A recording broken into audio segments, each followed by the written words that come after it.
Oke, welcome back guys. Welcome back to my channel. Singkat aja karena banyak yang lapor di grup juga ya. Ini saya mau ngebahas dan mengomentari afiliator dari binary option. Ya, apa urusannya sama kripto gitu kan? Kenapa harus saya komentar gitu? Karena di kripto itu sendiri ada ininya guys. Di binary option itu ada market kriptonya guys. Itu is unreal ya. Is not real. Jadi kita akan bahas di sini.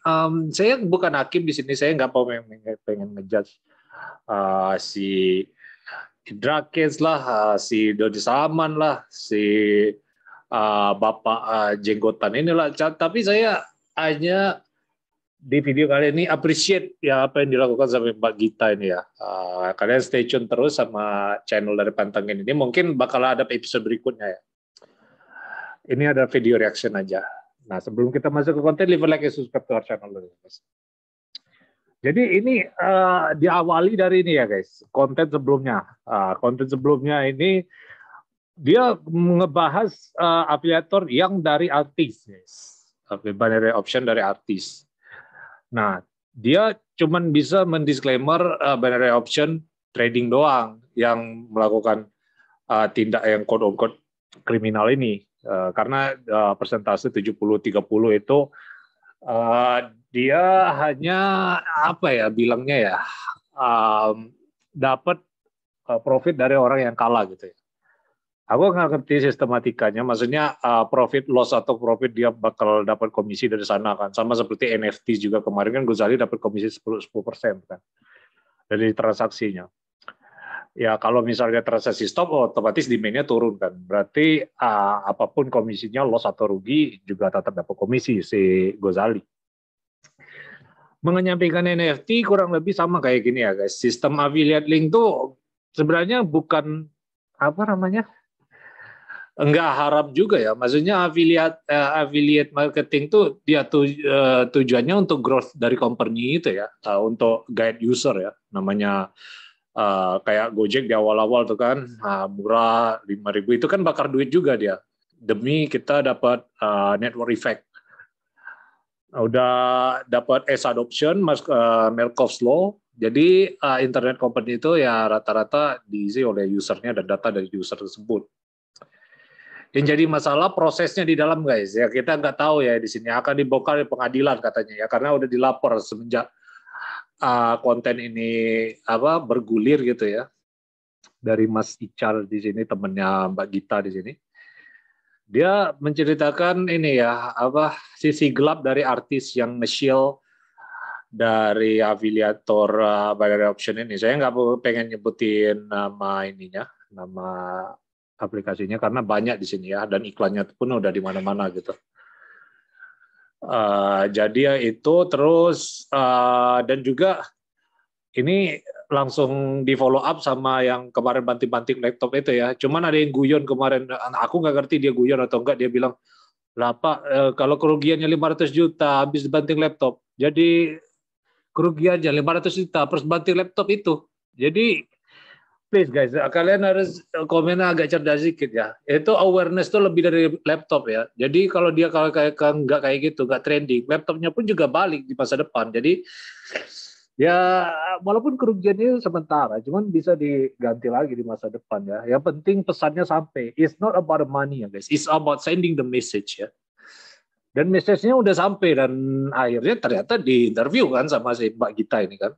Dan kemarin lumayan trading dan masuk Lambe Tura juga, 1, juta 3 juta follower kan Lambe Tura tuh semua. Terus reaction saya di sini apa guys, dari kedua hal ini ya. Pertama ya, saya salut sama Mbak Gita ya, standing up for the freedom ya. Walaupun dia di sini udah disclaimer di awal juga ya, bahwa di sini narasumber bertanggung jawab atas penyebutan nama lengkap yang bersangkutan. Nah, karena dia udah pegang bukti di sini, kita nggak tahu bukti apa bisa dibuat atau kayak gimana, tapi nggak mungkin juga ya, bukannya nggak mungkin, maksudnya probabilitasnya kecil ya, kalau misal udah ditumpuk kayak gini, nggak mungkin coordinated pengen ini ya, jatuhin karir seseorang ya, contoh Drakens ya, gara-gara dia nggak setuju sama Indra Kents misalnya kayak gitu, dia nggak suka sama Indra Kents, nggak mungkin ini grassroots kayak gini ya, movementnya kayak gitu. Cuman ya itu saya appreciate sekali sama Mbak Gita, standing up for the people, standing up for the justice, standing up for the freedom. Mungkin next ya ini cuman nyuwun sewu ya kalau Mbak ngelihat ini ya. Undang juga yang aviatornya itu sendiri. Kan tadi disempat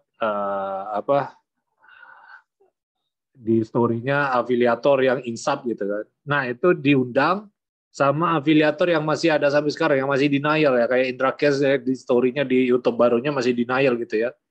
Gua penipu itu cuman clickbait doang ya, pas ditonton sampai habis dia nggak benar-benar ngaku gitu ya. Nah, semoga ini diusut dengan tuntas ya, karena yang seperti yang Mas Gema dari Astronaci bilang juga, ini emang masalahnya di edukasi ya, tapi kita nggak bisa melulu menyalahkan edukasi ya, karena ya gimana mau edukasi terpenuhi ya, duitnya juga cukup untuk makan hari ini guys, apalagi yang kerja harian gitu ya, nggak jauh ke depan ya pikirnya ya. Jadi ya serangan fajar contohnya kayak politik gitu kan, pagi kasih 50.000 asal nyoblos ini, itu kan ya kurang lebih sama kayak gini kan, money game. Untuk mendapatkan legitimasi gitu. Jadi ya ada benar ya si Mas Gema dari Astronaci tadi. Ya itu mungkin saran saya mungkin untuk next kontennya ini kayak dibuat trilogi aja ya. Ini dari afiliatornya, yang pertama dari Mas Ical, ini dari yang korban. Nah, yang ke depan dari yang pelaku ya. Jadi kita tunggu nih trilogi dari konten dari Mbak Gita ini nih. Karena Mbak Gita udah sangat ini ya, karena nyawa podcastnya dipertaruhkan di sini guys. Kalau misalnya ini Mbak Gita cuman blow up ini tanpa hasil, itu bisa nggak tahu, ini bisa bertuntut balik ya, maksudnya ya pisau bermata dua lah, bermurang lah, dia buah si malakama lah, jadi kena getahnya juga. Tapi ya itu ya, saya masih salut sama Mbak Gita ini lebih ke appreciate konten aja, atau mungkin kalau memang udah blow up di kontennya di Kobuzer dibikin debat kayak gitu kan, ya cuman itu we never knows. Tapi kalau udah masalah debat juga nggak bisa dibawa ke konten podcast juga sih, karena ya ini udah nyangkut masalah duit ya. Ini jatuhnya perdata, jadi kita harus masuk ke pengadilan ya. Kalau udah masuk meja hijau, yang berkuasa memang hakim, ya yang mulia hakim. Jadi kita cuman ya jadi ya cuman kalau ada saksi ya bisa tentukan, maksudnya bisa kasih follow up saksi alat buktinya kayak gimana biar mendukung keputusan hakim dalam mengambil kebijakan, yang mengambil keputusan ya, yang mana yang benar yang mana yang salah ya, biar anak cucu kita nggak terbodohi oleh option trading yang flexing ini ya, yang instant overnight ya. Jadi ya thank you Mbak Gita, love you always, send my love to you, and then subscribe terus dari Pantengin TV ya guys, karena ini support juga terhadap edukasi ya. Walaupun Mbak Gita sendiri masih belajar di sini, it's not about belajar ya, tapi it's about the awareness ya kan Mbak. Tapi karena Mbak udah mau belajar dari trading atau kayak gimana, itu tetap kita apresiasi ya, karena Mbak mengakui kapasitas Mbak. Dan podcast ini menjadi wadah bagi kita untuk edukasi kepada rakyat bahwa ya masyarakat nggak gampang dibohongi oleh flexing yang nggak jelas. Oke, itu aja guys. Stay safe as always. Leave a like and subscribe to my channel ya.